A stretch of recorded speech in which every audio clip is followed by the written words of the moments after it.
Hello, epic viewers from around the multiverse. Prepare to indulge in experiencing sheer bliss, because today another riveting captivating stellar unboxing video is about to be brought to fruition. What item will I be unboxing? What item will I be opening? Without further delay, without further procrastination, allow me to elicit the box. What item is encompassed inside this bulky, hefty, tangible, nifty box? Let's find out. I'm going to demystify the answer to that inquiry right here, right now, so bear with me. It will only take me billions of picoseconds to extract the item from the box and subsequently flaunt it in front of the camera for you to feast your glorious eyes on. Here we go. The unboxing process is about to commence. The unboxing process is officially underway.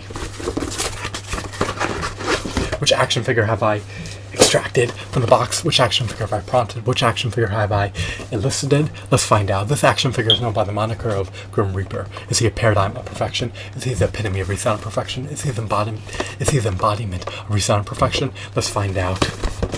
You could assess his merits down to the nitty-gritty details to determine whether or not he warrants a hefty, exorbitant premium price of $20 or more.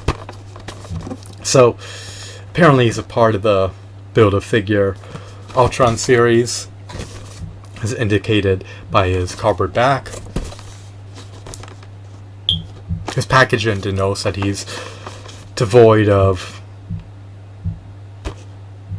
corresponding accessories. Now he comes with the leg of Ultron, but other than that he doesn't come with anything else, I believe. That's disappointing. Now I recollect paying slightly under $15 to procure him. Was my purchase and decision futile? Was it in vain? Was it asinine? Let's find out. The packaging is about to be decimated, but before I do so, let's take a gander at the packaging.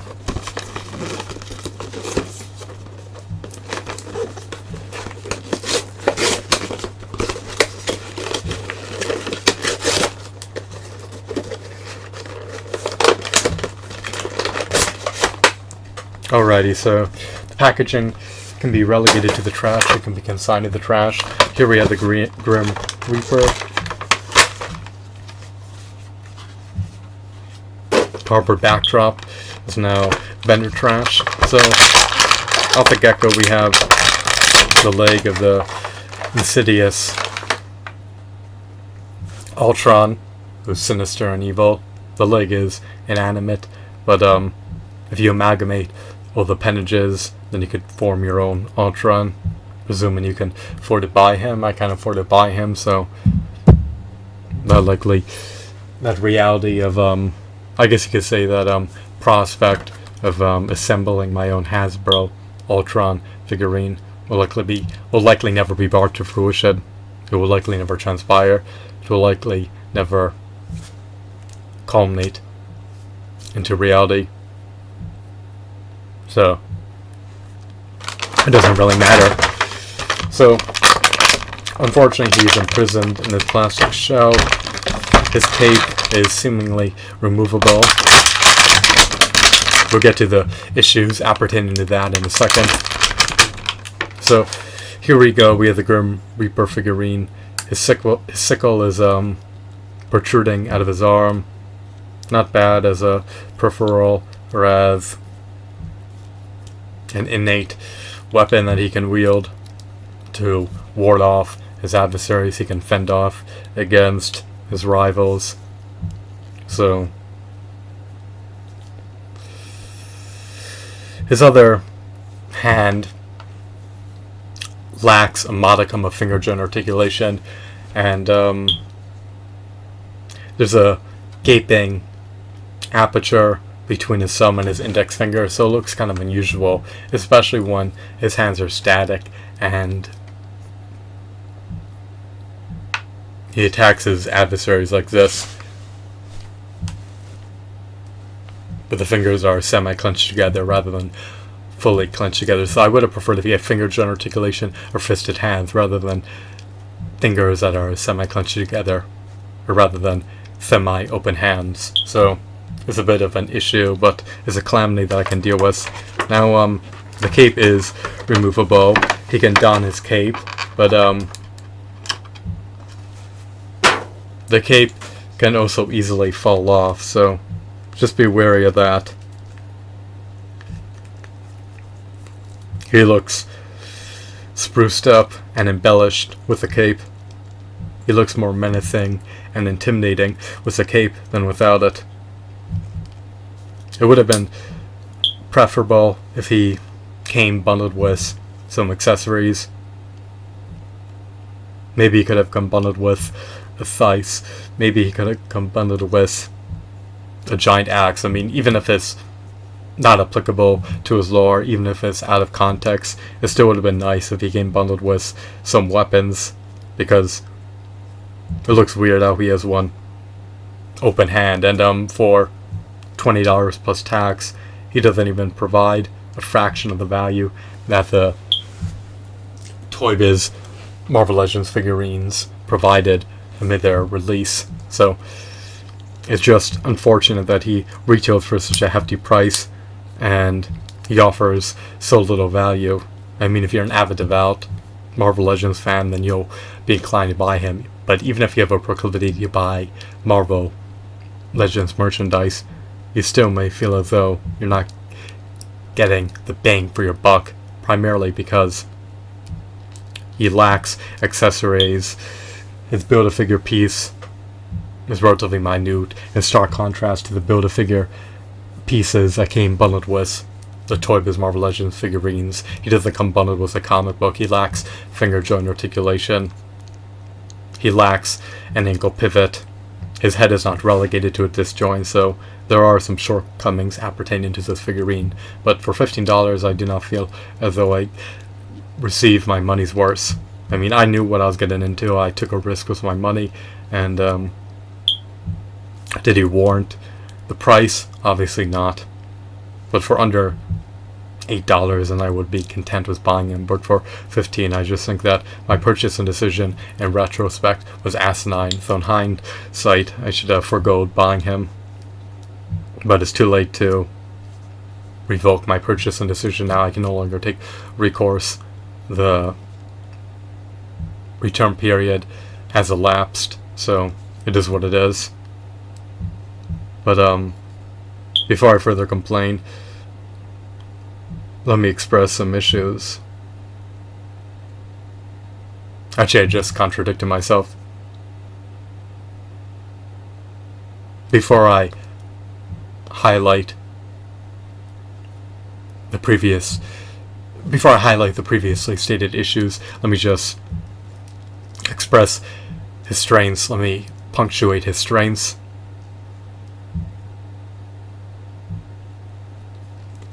What are his strengths? Well, he's strong. His joints are sturdy. What else do I love about his features other than sturdy joints, which is always beneficial? He possesses a diaphragm joint. He possesses an ab crunch. He can lean backwards and forwards. His elbows are double jointed. His knees are double jointed. He can ascend and descend his legs. They can be moved outwards and inwards. His arms can also be moved outwards and inwards. They're not encumbered by his cape. He has latitude for articulation. Unfortunately, there's a scuff on his cowl. There's some paint missing on the top of his cowl.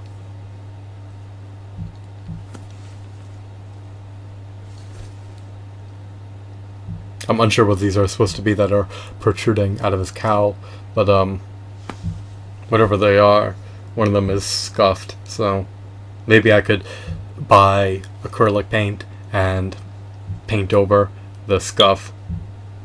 For the most part, he's not marred with dings, nor dents, nor scuffs, nor scratches. The cape is comprised of rubber, so it can be flapped. It's not as shoddy as some other accessories that action figures come with. And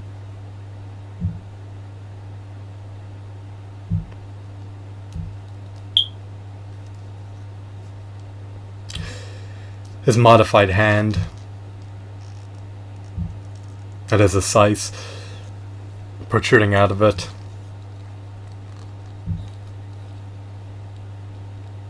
Can be rotated. He can flex his muscles. He can swivel his waist. His pelvis is intact.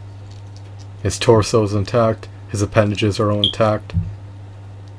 His wrist guards, well, I should say his wrist guard cannot be removed. Is painted on. So he's not abysmal per se, but for $20 he doesn't warrant the price. His 2 pegos embedded in the bottom of his feet. In retrospect, I would have paid perhaps $10 at most for this figurine. The only reason I bought him was because in order to qualify to receive 25% off all the action figures that I procured at Target, I needed to reach a $100 threshold. So I threw him in the lot in order to qualify to receive $25.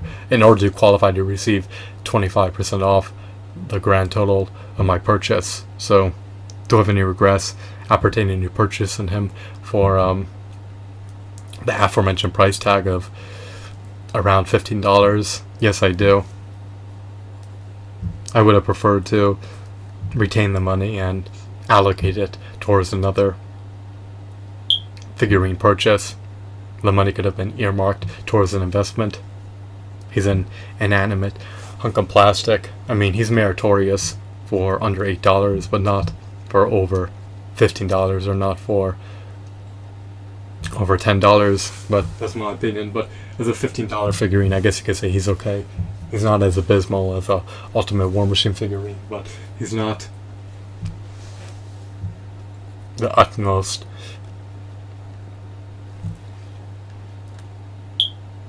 highest quality Marvel Legends figurine either.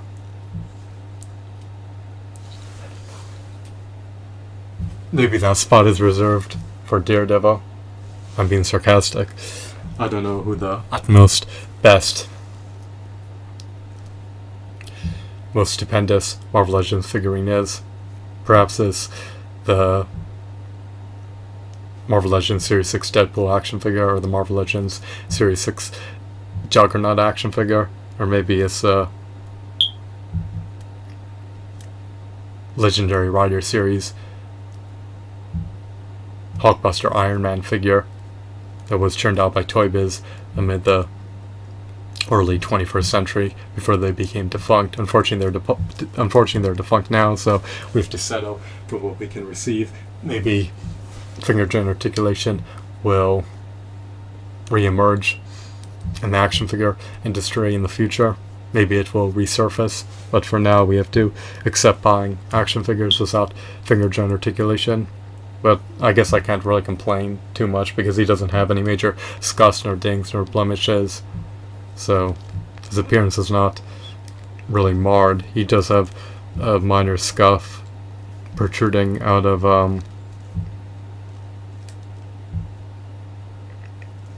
part of his cowl, part of his mask.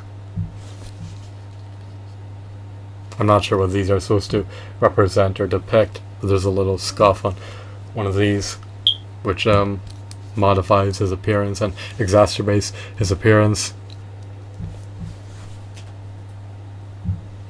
So, I mean, it's not really a big deal. I'll just either paint over it or live with it, so it is what it is. So I hope that you found this video to be fascinating and insightful. So consider purchasing your own Grim Reaper action figure if you can stumble upon him via eBay or Amazon for under $10. But if he costs more than $10 on Amazon or eBay, then you may want to forgo buying him and allocate your money elsewhere. So that's everything I want to do, convey and divulge. Without the cape, he doesn't look as menacing, he doesn't look as intimidating, he doesn't look as sinister, he doesn't look as imposing. So that's all for now. Have a wonderful, marvelous day. Goodbye.